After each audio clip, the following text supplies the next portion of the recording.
yaşadık həsrət bilmədən.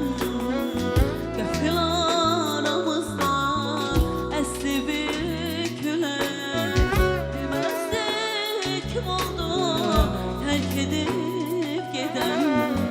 Yazımız beləymiş, biləydin gərək. Yollar bizi ayırsan neyləsin ürək? Bunca sevgi bir oyunmuş orada hərək. İndi çox uzaqsan sənə getməyirəm. Sənsiz yaşamaq çətinmiş, biləydim gərək.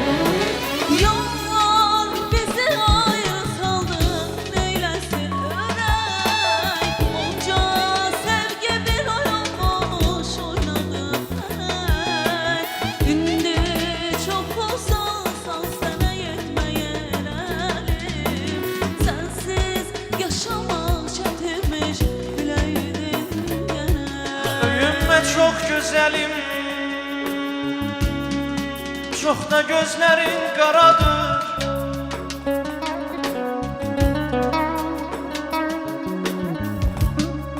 Öyünmə çox gözəlim, çox da gözlərin qaradır. İlahinin işidir, gündəmin gözəl yaradır.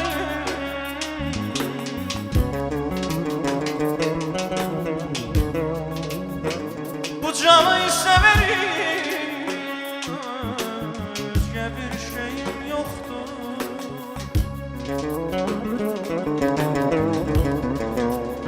Bu canı severim, özgə bir şeyim yoxdur. Mən aşiqəm neyim olmuşsa mənimki aşkaradır.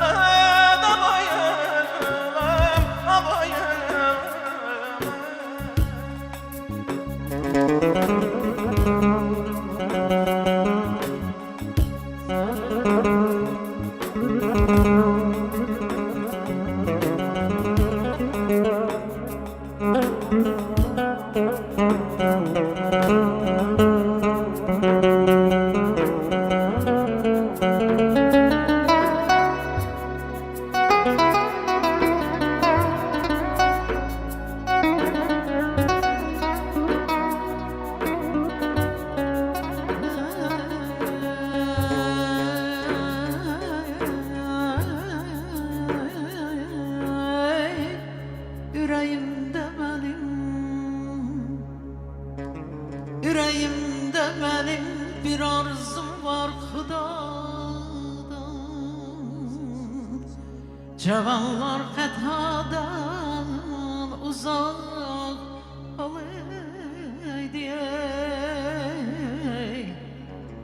Güləydi onların həyat üzünə.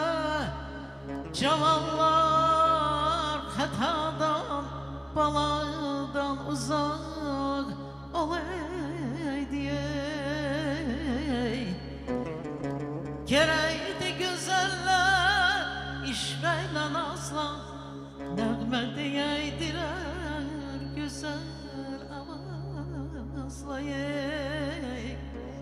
Analar verilsin şala kumaşa, oğul qız yedirib yetirsin başa. Güzel Azərbaycanımız, səni görüb min illər yaşa. Hər gövşəndə sənin bir bağ olaydı.